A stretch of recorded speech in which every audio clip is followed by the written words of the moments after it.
ಕೆನಡಾದಲ್ಲಿ ನೆಲೆಸಿರುವ ಭಾರತೀಯರ ಮೇಲೆ ಅದರಲ್ಲೂ ಕೂಡ ಖಲಿಸ್ತಾನಿ ಪ್ರತ್ಯೇಕವಾದವನ್ನ ವಿರೋಧಿಸುವವರ ಮೇಲಿನ ದಾಳಿ ಮುಂದುವರೆದಿದೆ.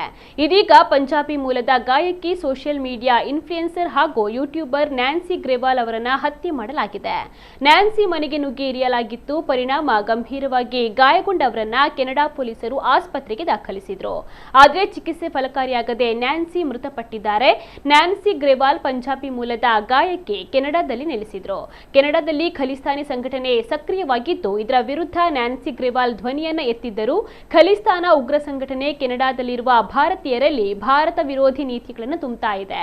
ಭಾರತ ವಿರೋಧಿ ನಡೆಗಳಿಂದ ಭಾರತದ ಜೊತೆಗಿನ ಸಂಬಂಧ ಹಳಸುತ್ತಿದೆ. ಖಲಿಸ್ತಾನಿ ಸಂಘಟನೆಯ ಚಟುವಟಿಕೆ ಅಪಾಯಕಾರಿ ಎಂದು ನ್ಯಾನ್ಸಿ ಗ್ರೇವಾಲ್ ಅವರು ಹೇಳಿದ್ದರು. ಇದರ ಬೆನ್ನಲ್ಲೇ ನ್ಯಾನ್ಸಿ ಗ್ರೇವಾಲ್ ಅವರನ್ನ ಹತ್ಯೆ ಮಾಡಲಾಗಿದೆ.